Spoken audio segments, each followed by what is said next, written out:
আমার আপনার প্রত্যেকের পাড়ায় এমন অনেক গরিব আছে যারা ঠিক মতো খেতে পায় না। এমন অনেক অসহায় মানুষ আছে যাদের উপরে নানান দিক দিয়ে জুলুম অত্যাচার একদল লোক করে না।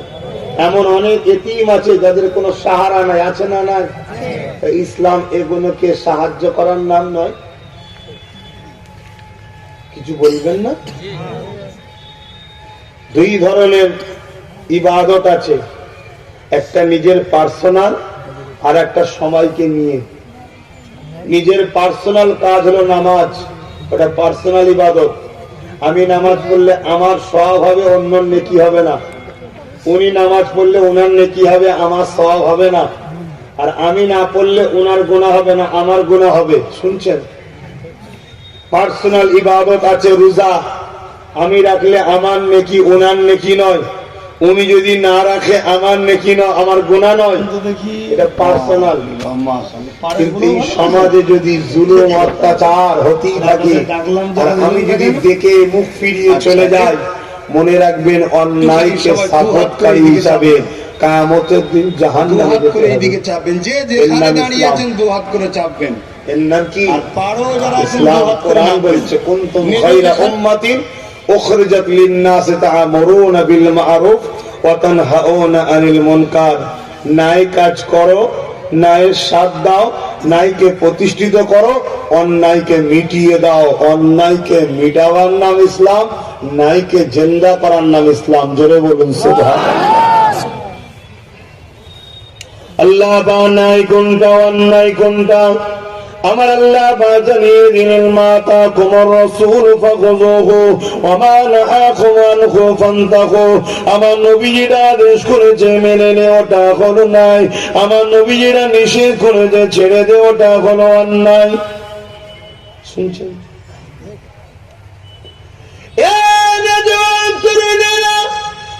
আজ থেকে ১,৫০০ বছর আগে এই পৃথিবীর জমিনে যখন নারীগুলোকে জেন্ত পুঁতে দেওয়া হতো, মা বাপের উপরে জুলুম অত্যাচার হতো, গরিবের উপরে অত্যাচার হতো, মানুষগুলোকে গোলাম বানিয়ে কেনা বেচা হতো, আল্লাহ নবী যখন দুনিয়া জমিনে আসলে তাদেরকে বলতে লাগলেন, ওই সময়ে যারা বুঝির বা শাসক ছিল, ক্ষমতাশালী ছিল, তাদেরকে আল্লাহ নবী বলতে লাগলেন, এখনো অন্যায় কাজ এগুলোকে বন্ধ করে দাও। তারা আমার নবী পাকের বিরোধী করতে লেগেছিল। আল্লাহ নবীর উপরে কত জুলুম অত্যাচার করেছে। এ যুবকেরা, তরুণেরা, বাপেরা, আজকে দিনও কিছু কিছু আবু জেহেল উতবা খসলত রয়েছে। তোমরা যদি তাদের পক্ষে দাঁড়িয়ে নবীর পক্ষে যারা কথা বলে তাদের বিরোধী যদি করে থাকো, মনে রাখবে কাল কিয়ামতের ময়দানে ওদের সঙ্গে আসন নাসন হবে। কেননা নবী আমার বুখারী হাদিসে জানিয়ে দিলে আল্লাহ নবী বসে রয়েছে, এমন সময় একটা ছেলে চলে আসলো, ইয়া রাসূলুল্লাহ, হাবিবাল্লাহ, কিয়ামতটা কবে হবে? আল্লাহ নবী বললেন, মাদাত্তা লাকা, এ বাবা ছেলে কিয়ামতের জন্য কি করেছো বাবা? ওই ছেলেটা বলতে লাগলো, ফাকামাদাতু লাহা কাসীরা সালাতি ওয়া সিয়ামি, ইয়া রাসূলুল্লাহ, হাবিবাল্লাহ, বেশি বেশি নামাজ রোজা করতে পারি না, ইল্লা তবে আন্নী উহিব্বুল্লাহ ওয়া রাসূলুহু, আমার অন্তরে, আমার কলবে, আমার হৃদয়ে সব থেকে বেশি আল্লাহ ও নবীকে ভালোবাসি। আল্লাহ নবী বলেছেন, শুনে রেখে না, আল মারউ মা মান হাব্বা, দুনিয়ায় যে যাকে ভালোবাসবে পরকালে সে তার সাথে আল্লাহ পাকে জান্নাতি হয়ে যাবে। আরো জোরে বলুন সুবহানাল্লাহ।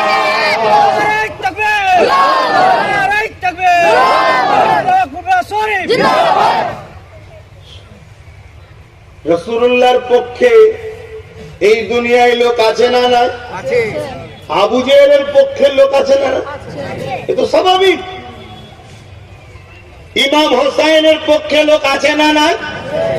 এজিদের পক্ষে লোক আছে না? না। আমরা রাসূলুল্লাহর পক্ষে দাবি করব, আর অথচ উঠা বসা, চাল চলন, সহযোগিতা, হেল্প সব এজিদের সাথে। একে কি বলা হয়? মোনাফেক। হ্যাঁ, ভালোই সকালে বুঝেছো। এরপরও যদি না শুধরাও, মনে রাখো কাফন তো করতে হবে, দাফন তো হতেই হবে। হারে হারে কবরে বুঝাবে আল্লাহ। আমাদের ডিউটি তো ধরিয়ে দেওয়া। যাসো, আজকে রেজিদের হাত শক্ত করো না। আজকে রেজিদের হাত শক্ত হলে সেদিনে রেজিদের মতো সমাজ মদ পাবে, দুধ পাবে না। শুনছেন না শোনেন? কেন সেদিন রেজিদ মদের পক্ষে ছিল, তাই তো হোসাইন বলেছিল আমি এজিদের সাথ দেবো না। হোসাইন হুজুরের সঙ্গে এজিদের লড়াই কিসের? এজিদ অন্যায়কারী ছিল, আর হোসাইন নানা মোহাম্মদ রসুলের পক্ষে ছিল। জোরে বলুন সুবহানাল্লাহ। শুধু দাবি করলে হয়নি, হাকিকাতে দেখাতে হয়। সেদিন এজিদ কি করত? নারী নিয়ে রাজ দরবারে নাচ গান ফুর্তিতে ব্যস্ত ছিল। আজকে এজিদও কি করছে দেখো না। মুসলিম এলাকা দেখে দেখে দেখে দেখে লড়াই, জুয়া, সুদ, খেলা মেলা ভরিয়ে দিচ্ছে। করছে না করে? উদ্দেশ্য কি? আজকের এজিদের চালাদের উদ্দেশ্য যাতে হোসাইনি গুলো আস্তে আস্তে খারাপে ঢোকে। আজকে আমাদের ছোট ছোট ছেলে সূরা ফাতিহা পড়তে পারে না, কিন্তু 50টা গান জানে, 50টা গান জানে, গানও জানে। আজকে রেজিদের সহবতে পড়ে পড়ে আমাদের ছেলেগুলো খারাপ হয়েছে। কি গো, অজে খারাপ লাগছে নাকি? তোর বাবু আসবনি জলসায়, কি আছে তোর জলসালে পেরেছানি আছি নাকি আমি? মালদার মানুষ শোনো, আমার দাদুর ভালোবাসার মানুষ জুলফিকার সিদ্দিকী বলতেন, আমার বাপ দাদুকে চালাদের মুখে শুনেছি যে তোরা মালদায় যাস বাবা, মালদার লোক আমাকে খুব ভালোবাসে। ছোট হুজুর আমার আব্বাদের বলেছে, আব্বার আমাদেরকে শুনিয়েছে যে আমরা মালদার লোক। আমার আব্বা বলেছিল যেতে ভালোবাসায়, তোদেরকে যদি ঠিক মতো পারিশ্রমিক নাও দেয় তাও মালদায় যাবি। কেন? আমি জুলফিকারকে মালদার লোক ভালোবাসে, আমি জুলফিকার এদের ভালোবাসি। জোরে বলুন। আল্লাহর ওলিরা তোমাদেরকে ভালোবাসে। ওকে পরিবর্তন হও ছেলেরা। এ ধোকার দুনিয়া।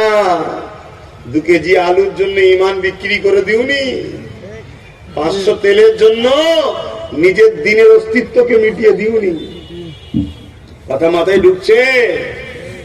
আহা, আল্লাহ নবী কতটা কষ্ট করে দিনকে প্রতিষ্ঠিত করেছে।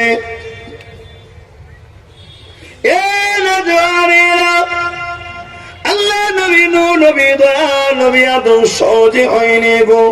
আল্লাহ নবী জীবনে এমনও দিন গেছে, আল্লাহ নবী দুনিয়া জমিনে নাই সত্যের বাণী প্রচার করার জন্য তৎকালীন শাসক আবু জিল উতবা সাইবা আমার নবী পাককে জানে পর্যন্ত মারতে চেয়েছে।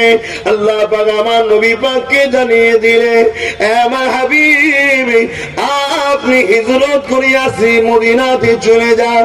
আল্লাহ নবী মদিনায় যাবার ইস্তাব করলেন, মন স্থির তৈরি করলেন। আল্লাহ নবী হযরত আলীকে ডাক দিলেন, ও হযরত আলী এদিকে আসেন। আল্লাহ নবীর ডাকে হযরত আলী লব্বাইক ইয়া রাসূলুল্লাহ সাড়া দিয়ে হুজুরে হুজরা মুবারকে চলে আসলেন। আল্লাহ নবী হযরত আলীকে বলতে লাগলো, ও হযরত আলী এখনো এখনো এখনো এখনো এটা অমুকের সম্পদ, এটা অমুকের সম্পদ, এটা অমুকের জিনিস। এখনো সকালে আপনি উঠে তার কাছে আমানত গুলো পৌঁছে দিয়ে আপনি মদিনা জমিনে পরে আসবেন। অর্থাৎ যারা আমার নবীকে মারতে চাইছে, ভালো করে বুঝবেন, যারা আমার নবীকে মারতে চাইছে, দুশ্মনী করছে, তারা নিজেদের দামি দামি সম্পদ গুলো আমার নবীর কাছেই জমা রাখত।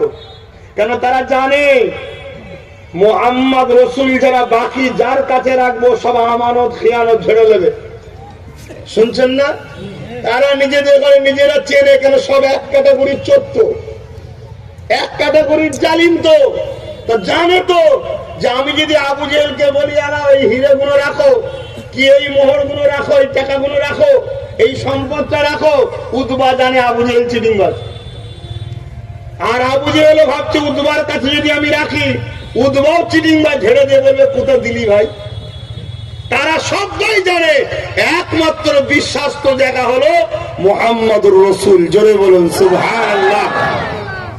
তাই তারা সবকিছু মাল আমার রাসূলুল্লাহর কাছে এনে রাখতো। শুনছেন না? আজকের দিনে আমাদেরকে যারা লোটে, আমাদেরকে যারা মিটাতে চায়, এরাও জানে যে একমাত্র বিশ্বাস্ত হলো ইরাই। তাই আমাদের উপরে বিশ্বাস করে দায়িত্ব দেয় যে এই জায়গাটা তোকে দখল করে দিতে হবে, কত নিবি বল। কারণ জানে কথা দিলে মিস করবে না, এরা কথা রাখে তাই বিশ্বাস করে। কিন্তু তারপরেও আবার আমাদেরকে লোটে। কথা বুঝছেন না? বোঝেন না? আমাদের শুধু একটা পার্থক্য হয়ে গেছে, আমরা আল্লাহর জন্য আগাই না, শয়তানের জন্য আগাই। এটাই আমাদের পার্থক্য হয়ে গেছে। তো এই সময় আমার রাসূল বললেন, হযরত আলী এগুলো সব অমুক অমুক অমুকের মাল পৌঁছে দেবে। আল্লাহর নবীকে হযরত আলী আফসোস করে বলছে, হুজুর এরা কত বড় বদমাইশ, আপনাকে কত বিশ্বাস না করলে এত দামি দামি জিনিস রাখে, অথচ এরা আপনার জানের দুশমন হয়ে গেছে। আল্লাহর নবী বললেন, শোনো, আমি মুহাম্মদ রাসূল ওদের জন্য ওরা মনে করছে ওদের ক্ষমতা থেকে পরাজিত হওয়ার কারণ মুহাম্মদ রাসূল হতে পারে। জোরে বলুন সুবহানাল্লাহ। কারণ ওরা মানুষকে ভয় দেখায়, লোটে, জুলুম করে, অত্যাচার করে, মানুষের বৃষ্টি নোলাপ চালায়। আর আমি মানুষকে সংগঠিত করছি অন্যায়কে খতম করার জন্য। জোরে বলুন সুবহানাল্লাহ। নবীর উম্মত দাবি করব আর ন্যায় সত্যর জন্য মানুষকে সংগঠিত করব না, একত্রিত করব না, তাহলে কিসের নবীর উম্মত? আমার নবীর মিশনই তো এটা ছিল যে অন্যায় মিটাও, ন্যায়কে প্রতিষ্ঠিত করো। এটা কার মিশন ছিল? আমার নবীর মিশন। খুব ভালো করে শুনে যাও যুবক, খুব ভালো করে শুনে যাও। কিয়ামতের দিন একটা যুবককে আল্লাহ উঠাবে, তার মাত্র একটা ভালো কাজ থাকবে, বাকি সব পাপ কাজ। একটা ভালো কাজ থাকবে, কি? একটা পশু পিপাসিত ছিল, তাকে পানি পান করিয়েছিল। এই একটা ভালো কাজে আল্লাহ বলবে, আমার দিয়া দয়া নিয়ে আমার সৃষ্টি যখন অসহায় বিপদে ছিল, তাকে যদি পানি পান করাতে পারিস, তুই তার উপরে দয়া দেখাতে পারিস, আজকে তুই বিপদে আছিস, আমি আল্লাহ তোর উপরে কেন দয়া দেখাবো না? যা, তোর গুনাহ সব মাফ করে জান্নাতি করলাম। জোরে বলুন সুবহানাল্লাহ। অতএব আল্লাহর সৃষ্টিকে ভালোবাসো, আল্লাহর সৃষ্টিকে ভালোবাসো। খেলে পেটটা ভরে ঠিকই, কিন্তু জানটা আরাম হয় না। এই জান আরাম দিতে গেলে, মনকে খুশি দিতে গেলে মানুষকে ভালোবাসতে হয়, মানুষকে হাসাতে হয়, মানুষকে সাথ দিতে হয়, অসহায়কে আশ্রয় দিতে হয়। যখন আশ্রয় দেবেন ও খুশি হবে, আনন্দ করবে, ওটা দেখার পরে এই জায়গাটা শান্তি পায়। জোরে বলুন সুবহানাল্লাহ। আমার অজস হচ্ছে, আপনাদের ঠান্ডা লাগছে, আমি জানি আপনারা ভালোবাসার প্রমাণ দিচ্ছেন না। হয় বলুন এই খোলা আকাশের নিচে, আবার আমাকেও খোলা আকাশের বাইরে বার করে দিচ্ছে। গত 2 বছর ভেতরে রেখেছিল, বাইরে বার করে, তার মানে আর এই হুজুর লাগবে না, এর পরের বারে আরো বাইরে দেবে। আমাকেই উচিত হবে সাইড হয়ে যাওয়া। আর এটা আদর করে বলছি রে বাবা, এটা আদর করে বলছি, কেন আমি জানি সব আমাদের, আমার দাদা পীরের রুহানি বাচ্চা। সব জোরে বলুন সুবহানাল্লাহ। আল্লাহর ওলিদের বাচ্চা, এগুলো রুহানি বাচ্চা। হযরত সিরাজ আকি হুজুরের অন্তরের সন্তান। জোরে বলুন সুবহানাল্লাহ। এরা দুনিয়া সবাইকে ভুলে যেতে পারে, খানদানের রাসূলদের ঘরেরা ভুলবে না। কথা বুঝে আসছে? সেদিন চেয়েছিল ৭২কে কিনার, কারবালাতে পেরেছিল ইজিদ কিনতে। তা আজও হোসাইনি প্রেমিক আছে, এদেরকে অনেকে কিনতে চায় কিন্তু পারে না। হ্যাঁ, একটা দুটো সেজে আসে, আমাদের চিনতে ভুল হয়, আদর করি, হ্যাঁ ভালো ছেলে ভালো ছেলে, দেখা যায় ইবলিস 2 দিন পরে হুশ করে বিক্রি হয়ে গেছে। একটা দুটো থাকবে রে বাবা, ওটা যদি না থাকে আমরা আবার শিক্ষা পাবো কি করে? ঠিক না? এটা আল্লাহ আমাদের ঘরে আবার শিক্ষা দেয়। আহা, সবটাই আল্লাহ পাকের পরীক্ষা দেয়, বলে দিয়ে যায়। আল্লাহ নবী জীবনে এত কষ্ট করেছে, নবী আমার এমনও দিন গেছে নামাজের জন্য সিজদায় পড়েছে, আল্লাহ পাককে সিজদা করেছে, আর জালিমরা আমার নবী পাকের পিঠেতে পচা দুম্বার ভুঁড়ি চাপিয়ে দিয়েছে। আল্লাহ নবী ওই দুম্বার ভুঁড়িকে চাগাতে পারছে না, আল্লাহ নবী বড় কষ্টের মধ্যে রয়েছে। এ যুবক শোনো গো, জালিমদের সাথ কখনো দিও না। জালিমরা আমার নবীর দুশমন, আল্লাহ দুশমন। সে জালিম মুসলমান সুরাতে হোক বা অন্য কোন ধর্মের সুরাতে হোক, জালিমকে কখনো প্রশ্রয় দেবে না, অত্যাচারীকে কখনো সাথ দেবে না, অত্যাচারীর পিছনে কখনো দাঁড়াবে না। কেননা আল্লাহ পাক অত্যাচারীকে দুনিয়াতেও বরবাদ করে, আখিরাতেও বরবাদ করবে। যেমন ফেরাউন ছিল অত্যাচারী, আল্লাহ তাকে দুনিয়ায় বরবাদ করেছে। যেমন ছিল আবু জেহেল অত্যাচারী, আল্লাহ তাকে দুনিয়াতে বরবাদ করেছে। তার আসল নাম ছিল আবুল হাকাম, জ্ঞানীদের পিতা, কিন্তু সে অত্যাচারী হওয়ার পর তার নাম হয়ে গেল আবু জেহেল, অর্থাৎ মূর্খদের পিতা। এ যুবকেরা, তরুণেরা, একদিনে আমার রাসূলের পাক নামাজ অবস্থায় সিজদায় পড়ে আছে, আর এই ইবলিস গুলো, শয়তান গুলো আল্লাহ নবীর পিঠে ওই দিনে এত দুম্বার ভুঁড়ি চাপিয়ে দিয়েছে, দয়ার নবী আমার পুরো ঢাকা পড়ে গেছে। আল্লাহ নবী নিঃশ্বাস নিতে পারছে না, আল্লাহ নবীকে দেখাও যাচ্ছে না, পুরো ঢাকা পড়ে গেছে।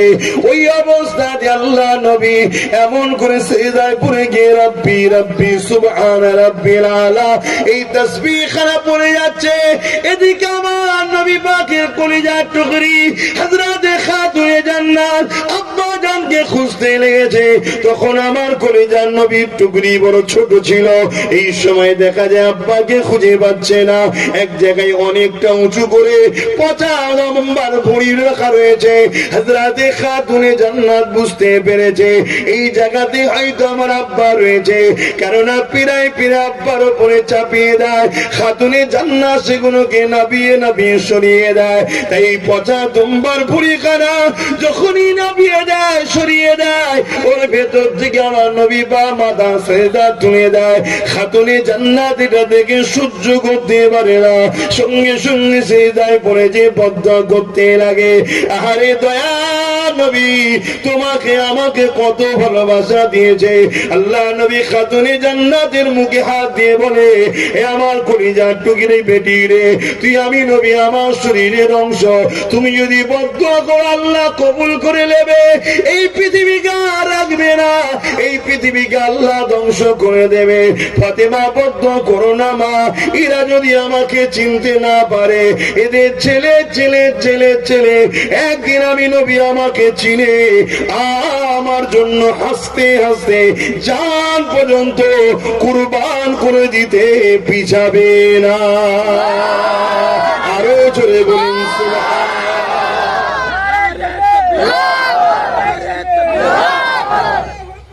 আজ আমাদের ঘরের ছেলেরা আজকের আবু জেহেলদের পাল্লায় পড়ে রাসূলুল্লাহর জন্য লড়াই করে কি আমি জানি না, তবে হ্যাঁ আছে, কিছু তো আছে, আছে নাকি গো?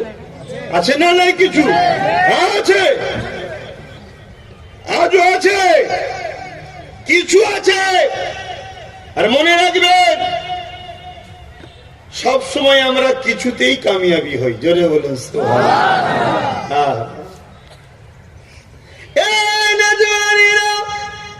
ওই যে মনে পড়ে গেছে বদরের জমিনে আল্লাহ নবী যখন সাহাবাদেরকে নিয়ে হাজির হয়ে যায় বদরের জমিনে, 313 জনকে সাথে করে নিয়ে অপরদিকে 1000 সন্ত্রাস আবু জেহেলের বাহিনী রয়েছে।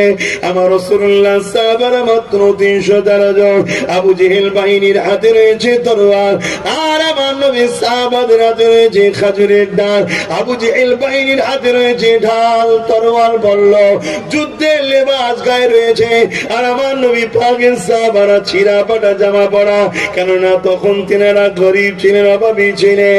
এ যুবকেরা, তরুণেরা, এ নবী পাকের প্রেমিকেরা আবু জেহেল উতবা সাইবা ঘোড়ার পিঠে ছিল, উটের পিঠে ছিল, হাতির পিঠে ছিল, আর আমার নবী সাহাবারা খালি পায়ে এমন করে হাঁটতে লেগেছে।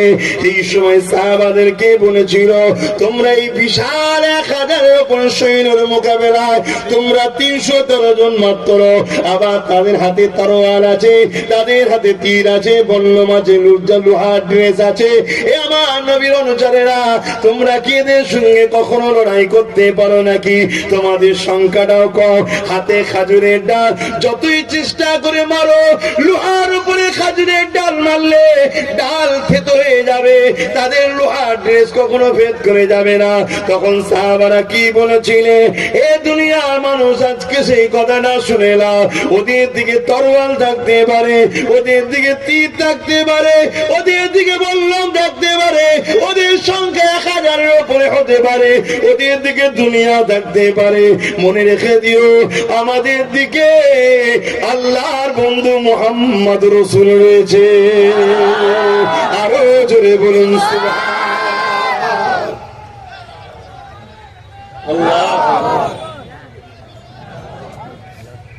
হে আমার ভালোবাসার বাপ মা ভাই বোন, আজও তোমাদেরকে কেউ চমকাতে পারে, ওদের দিকে এই আছে, ওদের দিকে এই আছে, ওদের দিকে এই আছে, ওদের দিকে ওই আছে। আজও তোমরা মনে রেখে দিও, ওদের দিকে যা থাকে থাকবে যাক, মনে রাখবে তোমরা শান্ত না হও, তোমাদের দিকে তোমার নবীর বংশের সন্তান আওলাদরা রয়েছে। জোরে বলুন মনে রাখবে। আর যখন প্যালেস্টাইনবাসীকে জিজ্ঞেস করা হয়েছিল, তোমরাই বড় বড় ট্যাঙ্কারের বিরুদ্ধে পাথর নিয়ে যাচ্ছ কি সাহসে? বিশ্ব শক্তিগুলো একদিকে, পারমাণবিক শক্তিগুলো একদিকে, তোমরা কি করবে? তার একটাই কথা বলেছিল, দুনিয়া একদিকে চলে যেতে পারে, যাক আমাদের দিকে মসজিদে আকসা আছে, যে মসজিদে আকসায় আমেনা লাল ইমামতি করে নামাজ পড়েছে। জোরে বলুন শোনেন আমার কম, যদি ঈমান থাকে তাহলে আকীদার প্রমাণ দিতে হবে। যদি তুমি ঈমানদার হও, তোমাকে বিশ্বাস দেখাতে হবে। তুমি যদি সত্যি জান্নাতি হতে চাও, তোমার মধ্যে প্রমাণ দেখাতে হবে। দুনিয়া তোমাকে টেবিলের তলায় হোক আর টেবিলের ওপরে হোক কিনতে চাইবে, সেদিন চেয়েছে, আজও চেয়েছে। কিন্তু মনে রাখবে, আল্লাহর নবী বলেছে, পৃথিবীর সমস্ত মানুষ যদি অন্যায়ের উপরে এক মুঠো হয়, মিথ্যার উপরে এক মুঠো হয়, সমস্ত সন্ত্রাসীর দিকে এক মুঠো হয়ে যায়, আর তুমি যদি একা হক নাই সত্যর দিকে দাঁড়িয়ে থাকো, মনে রেখে দিও আল্লাহর বিজয় তুমি একাদশী হয়েছে, তোমার দিকেই আসবে। জোরে বলুন সুবহানাল্লাহ।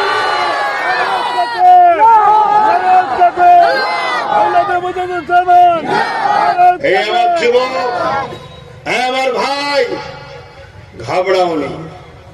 কেন? আমার নবীর ভবিষ্যৎবাণী, আমার উম্মতের মধ্যে যখন দুটো জিনিস ঢুকে যাবে, কটা শুনছেন না? দুটো, একটা হলো লোভ আর একটা হলো ভয়, মৃত্যুর ভয়।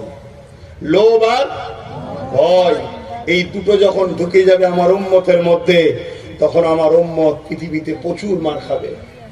সাহাবাদের ঘরে রাসূল বলেছিলেন, যেমন ক্ষুধার্ত অনেকগুলো পশু একটা খাবারের থালি দিলে সবাই যেমন ঝাঁপিয়ে পড়ে, আল্লাহর নবী বলেছেন একটা দিন আসবে আমার উম্মতের উপরে পৃথিবীর বাতিল গুলো সব ঝাঁপিয়ে পড়বে চারিদিক দিয়ে। সাহাবারা বললেন, হুজুর তখন কি আমার ভাইদের সংখ্যা কম হবে? আল্লাহর নবী বললেন, না, অনেক সংখ্যা হবে। তাহলে হুজুর পারবে না কেন? আল্লাহর নবী বললেন, তাদের মধ্যে দুটো খসলত ঢুকে যাবে, একটা হলো লুভি আর একটা হলো ভয়। আজ আমাদের সবচেয়ে বড় ক্ষতিকারক হচ্ছে আমার কওমের একদল লুবি লোকেরা, একদল লুবিরা। এরা মাতালের জন্য লড়াই করে, নবী বংশের বাচ্চার কথা ডাক ছাড়া দেয় না। এরা জেনাকারীদের জন্য, বেঈমানের জন্য লড়াই করে। আলেমে হাক্কানীরা যখন কোনো কথা বলে গুরুত্ব দেয় না। কেন? এদেরকে ওই মাতাল, ওই বেঈমান সামান্য কিছু ভিক্ষা দেয়, আলেম তো দোয়া দেয়। এরা মনে করে দোয়াই কি পেট চলে? ভিক্ষাতে তো পেট চলে। আরে বোকা, দোয়া যদি নিতে পারিস আল্লাহ তোকে আরবপতি বানিয়ে দেবে, তুই 50 কেন 50,000 লোকের হেল্প করতে পারবি।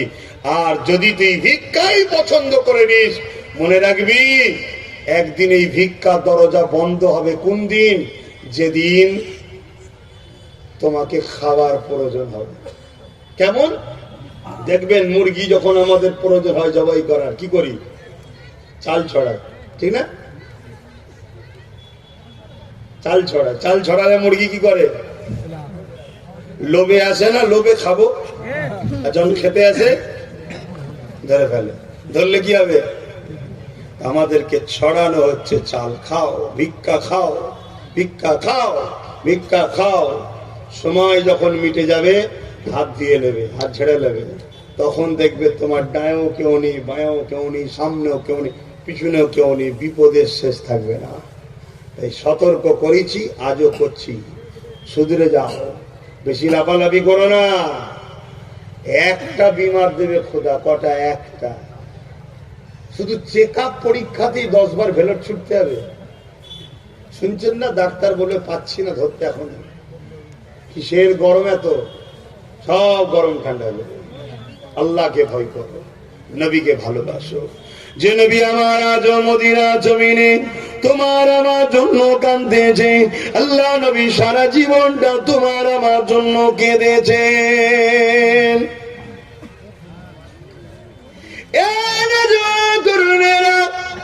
আল্লাহ নবী যখনই কাঁদেন, ওই কান্নাটা তোমার আমার জন্য কাঁদেন। আল্লাহ নবী রওজা মুবারকে এখনো কাঁদতেছে। এই যুবকেরা, তরুণেরা, আল্লাহ পাক যেদিন জিবরাইল আলাইহিস সালামকে দুনিয়ায় পাঠাবে, দুনিয়া যেদিন আল্লাহ ধ্বংস করে দেবে, কিয়ামতের দিন ঘোষণা হয়ে যাবে, আল্লাহ পাক জিবরাইলকে পাঠাবে, ও হযরতে জিবরাইল দুনিয়া জমিনে যান, আমার হাবিবকে যে উঠিয়ে নিয়ে আসে। হযরতে জিবরাইল দুনিয়া জমিনে আসবে, এই দুনিয়াকে তন্ন তন্ন করে খুঁজবে, কোন জায়গাতে আমার নবী রয়েছেন। হযরতে জিবরাইল খুঁজে পাবে না, এই জন্য জমিন দিয়ে আওয়াজ দিয়ে বলতে লাগবে, ও রব্বি আল্লাহ পাক, আপনার হাবিব কোথায় রয়েছে? আমি জিবরাইল খুঁজে পাচ্ছি না। আমার আল্লাহ পাক বলবে, জিবরাইল রে, দুনিয়া জমিনে কান লাগিয়ে লাগিয়ে শোনো, যে জায়গা থেকে দেবে কান্নার আওয়াজ আসছে, ওই জায়গাতে আমার হাবিব তিনার গুনাহগার উম্মত উম্মতীদের জন্য কাঁদতেছে। আরো জোরে বলুন সুবহান।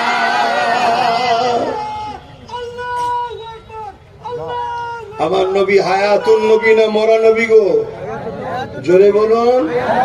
কারো যদি ধারণা থাকে যেমন নবী মরে গেছে, কলেমায় রদ্দ কপুর পরে নতুন করে মুসলমান হন, ঈমান আনুন। মুসলমান না, ঈমান আনুন। কেন? আমার নবী হায়াতুন নবী, আজও সশরীরে মদিনার জমিনে আমার আপনার জন্য আল্লাহর কাছে মাগফিরাতের, নাজাতের, বাঁচাবার জন্য কেঁদে দোয়া চাইছে। জোরে বলুন সুবহানাল্লাহ। সেই উম্মত কোনদিন মাদ্রাসার জন্য ভাবেন? বলুন, মাদ্রাসার জন্য ভাবেন? মাদ্রাসা কার ঘর? নবীর ঘর, যেখানে কি তৈরি হয়? মানুষ তৈরি হয়। কি তৈরি হয়? মানুষ। কোন স্কুল কলেজে মানুষ হয় না, পেট তৈরি হয়, পেট, পেটের খাবার তৈরি হয়। স্কুল কলেজ ভার্সিটিতে পেটের খাবারের শিক্ষা দেওয়া হয়, সার্টিফিকেট দেওয়া হয়, যার যত বড় সার্টিফিকেট তার তত বড় খাবার লাইন হয়। কথা বুঝে আসছে না? নাই, ইনকাম কিভাবে করবে সেই শিক্ষাটা দেওয়া হয়। আর মাদ্রাসায় চরিত্রবান তৈরি হয়, মায়ের মর্যাদা শেখানো হয়, বাপের মর্যাদা শেখানো হয়, এতিমকে ভালোবাসা শেখানো হয়, বড়দের সম্মান দেওয়া শেখানো হয়, ছোটদের স্নেহ করা শিখানো হয়, সবচেয়ে বড় কথা দেশকে প্রেম করার শিক্ষা দেওয়া হয়। জোরে বলুন সুবহানাল্লাহ। ওই মাদ্রাসার জন্য ভাবেন আপনারা? বলুন। আমার নবীর উম্মত তো দাবি করি, আমি লক্ষ লক্ষ উম্মত দেখিয়ে দেবো যারা মাদ্রাসার জন্য তো ভাবে না কোনোদিনই, কিন্তু যারা মাদ্রাসাকে মিটাতে চায় তাদের জন্য ভাবে, তাদের জন্য কাঁদে, তাদের জন্য লড়ে, তাদের জন্য নিজের কওমের ঘর ভাঙে, তাদের জন্য নিজের কওমকে কেস দেয়, তাদের জন্য নিজের কওমের বিষয়ে প্রশাসনকে যে ভুল ভুল ফুসফুস করে শুনিয়ে দিয়ে আসে। এরকম হাজারো মুসলমানদের মধ্যে গাদ্দার আমি দেখিয়ে দেবো। এই কথা বুঝছেন না? বোঝেন না? আমার অজ বুঝছে নাকি? অজ করছি তো নাকি? হায় হায় হায়। যে রসুল ছাড়া কিয়ামতে বিচারই শুরু হবে না। আদম থেকে ঈসা নবী সবাই নফসি নফসি করবে। শোনো, আল্লাহ মুখ দিয়েছে, অনেক কিছু বলা যেতে পারে, ছাড় দিয়েছে, হিসাব তো কিয়ামতের দিন হবে। আমার আলোচনা শোনো, অনেক মুনাফিকের কষ্ট হতে পারে, লাইভও হচ্ছে, অনেক দুনিয়া দেখছে, কষ্ট হতে পারে। মনে রেখে দিও, বিচার তো আল্লাহ করবে, ঠিক না বেঠিক? আয় প্রকাশ্য হোক আর গোপনে হোক, তুমি দিলে কি বলছো তার খবর কে জানে? জোরে বলুন, কে জানে? আজ আমার রসুলের পাকের দিন প্রতিষ্ঠান মাদ্রাসা কেলে নানা রকম ষড়যন্ত্র চলছে না চলে না? কারা করছে? আজকের আবু জেহেল গুলো করছে, আজকের উদ্ভা গুলো করছে, আজকের সাইবা গুলো করছে। যারা আমার মাতৃভূমিকে লুটতে চায় তারা করছে, যারা গরিবদের ঘরে শেষ করতে চায় তারা লুটছে, যারা বিধবাদের ঘরে সমাজের বুকে নিলামে তুলতে চায় তারা মাদ্রাসার বিরোধী করছে। কেন? মাদ্রাসা থাকলে সমাজে বিধবার মর্যাদা থাকবে, মাদ্রাসা থাকলে সমাজে এতিমের ইজ্জত হবে, সাহারা হবে। কেন? মাদ্রাসায় শিখিয়েছে এতিমের মাথায় হাত বুলালে রসুল বলছে আমার মাথায় হাত বুলানোর স্বভাব হয়। জোরে বলুন সুবহানাল্লাহ। এতিমদের ঘরে নিজের ফায়দার জন্য সমাজ বিরোধী বানাতে চায়, তারা মাদ্রাসার বিরোধী করে। শুনছেন না? শোনেন না? কিন্তু দুঃখ, তারা কোটি হোক, তারা তিন পৃথিবী জুড়ে হোক, পৃথিবী তিন ভাগ হয়ে যাক, কোনো অসুবিধা আমাদের নাই। দুঃখ এটাই লাগে আমাদের ঘরে থাকে, আমাদের মসজিদে যায়, আমাদের সঙ্গে বসে, আমাদের কাছে আসে, মুসাফা করে, তাকবীর দেয়, অথচ ভেতরে ভেতরে সামান্য পয়সার জন্য তাদের কাছে বিক্রি হয়ে আছে। আমার ঘরের গাদ্দার আছে না? আমার কমকে বলবো এদেরকে চিনুন। যদি না চেনেন, আপনার হাড়ির খবর এরা দুশ্মনকে বলে দেবে, আপনার রণকৌশলীরা দুশ্মনকে বলে দেবে। আর দুশ্মন যদি অল্প হয় আর আপনার বাড়ির চতুর্দিকের চৌহদ্দির যদি প্ল্যানটা জেনে যায়, অল্পই আপনাকে শেষ করে দেবে। আর দুশ্মন যদি পৃথিবী জুড়েও হয়, আপনার পুকুরে কতটা পানি আছে না জানলে সে আন্দাজে ঝাঁপ দেবে না। শুনছেন না? শোনেন না? এত বড় সাহস এদের হয় কি করে? এদের পিছনে সব মাথায় বড় বড় একটা করে সব গাদ্দার উলামা, গাদ্দার পীর সাহেব, গাদ্দার পীরজাদা, গাদ্দার মুসলমানদের সব বসিয়ে রেখেছে, বড় বড় টাকা দিয়ে বসিয়ে রেখেছে। আর তারা বসে বসে পলিসি দেয় আমাদেরকে মারার, আর তারা মোটা অঙ্কের টাকা নেয়। আমার কথা বুঝছেন আপনারা? যদি বোঝেন তো পরিবর্তন হবে, পরিবর্তন হবে। আর না, খুব কঠিন দিন আসবে, খুব কঠিন দিন আসবে। দুনিয়ায় খুব মুসিবতের মধ্যে ভুগতে হবে, আর আখেরাতে কল্যাণ পাওয়া যাবে না। যে নবী আমার সারাটা জীবন তোমার আমার জন্য কেঁদেছেন, ভাই দোয়া করে দেবো না? একটু বলবো, আমার এমনি কষ্ট হচ্ছে, যা ঠান্ডা পড়ছে, সব নাক গলা ফলা সব ধরে বসে আছে, তারপরও বয়ে যাচ্ছি। কিন্তু তোমাদের যদি ঠান্ডা লাগে, কষ্ট হয়, কেন? তোমরা তো আল্লাহ কারে সোনার চামচে খেয়ে বড় হওয়া ছেলে, ওরা আদরের সন্তান, সব ঠান্ডায় ভিজে যাবে, কি বল, কষ্ট হয়ে গেলে অসুবিধা আছে? হ্যাঁ, আমাদের কথা বাদ দাও, আমাদের জানেন আর ময়া বয়া কিছু আছে নাকি? আমাদের কি দাম আছে? কে পীর ফকির মানুষ, মলি সাহেব মানুষ, আমাদের আর সমাজে কি ভ্যালু আছে? তোমাদের অনেক ভ্যালু আছে, তোমাদেরকে সমাজ অনেক খোঁজে, কি খোঁজে না? অনেক খোঁজে, বিরাট গুরুত্ব তোমাদের সমাজে এখন। কিন্তু মনে রাখবে, জাহান্নামে নিয়ে যাওয়ার জন্য খোঁজে, জান্নাতের জন্য কেউ খোঁজে না। তোমার রসুল থেকে সরাবার জন্য খোঁজে, তোমার আল্লাহ থেকে সরাবার জন্য খোঁজে। কেন খোঁজে? আল্লাহ রসুল থেকে যতদিন তোমাকে সরাতে না পারবে, ততদিন যতবারই বদর হোক, তোমরাই কামিয়াবি হবে। জোরে বলুন সুবহানাল্লাহ। আর যেদিন তোমরা আল্লাহ রসুলকে এখান থেকে সরিয়ে দেবে, দিল থেকে, সেদিন নিজেদের মধ্যেই তোমরা শেষ হয়ে যাবে, নিজেরাই খেয়ে করে শেষ হয়ে যাবে। কি হচ্ছে না? হয় না? অথচ আল্লাহ রসুল বলেছে, যে একজন মুসলমান আর একজন ইমানদার মুসলমান, একজন ইমানদার মুসলমানকে যদি ঘৃণা করে, ঘৃণা, জান্নাত যাওয়া তো দূরের কথা, জান্নাতের খুশবু পর্যন্ত পাবে না। আর আমরা মুসলমান ইমানদার ইমান, আমরা বাপকে ঘৃণা করি, মাকে ঘৃণা করি। কি গো, করে না করে না? কেন হচ্ছে এটা? আমাদের ভেতর থেকে নবীকে বার করে দিয়েছে। এই বার করেছে কি আমি? বলেন আমি বার করেছি? কিন্তু এখন তো আপনাদের কাছে আমি বড় দুশ্মন হয়ে দাঁড়িয়েছি। আব্বাস সিদ্দিকী সব জায়গায় সমস্যা না, সব জায়গায় ফেতনার মূলটা হলো আব্বাস সিদ্দিকী। কি একটাই নাম আব্বাস সিদ্দিকী, ভালোবাসার মানুষের কাছে আব্বাস সিদ্দিকী, দুশ্মনের কাছে আব্বাস সিদ্দিকী। যাক, কেউ খবে খবে আব্বাস সিদ্দিকী আমার গ্রামে এসেছে, আমি তাকে হাত দিয়ে দিচ্ছি, খানা খাওয়াচ্ছি দেখে, আর কেউ খবে খবে দেখছে আব্বাস সিদ্দিকী আমাকে তাড়া করতেছি, ছুটছে। যেই যাই হোক, দেখছে সবাই আব্বাস সিদ্দিকীকে। কথা বুঝছেন না, বোঝেন না? মানে আপনারা কোন নজরে দেখেন গো? ভালোবাসার নজরেই দেখেন? ঠিক বলছেন? তাহলে একটুখানি সালাম দিয়ে একবার দেখি নবীকে, কত মোহাব্বতে সালাম দিতে পারেন। ইয়া নবী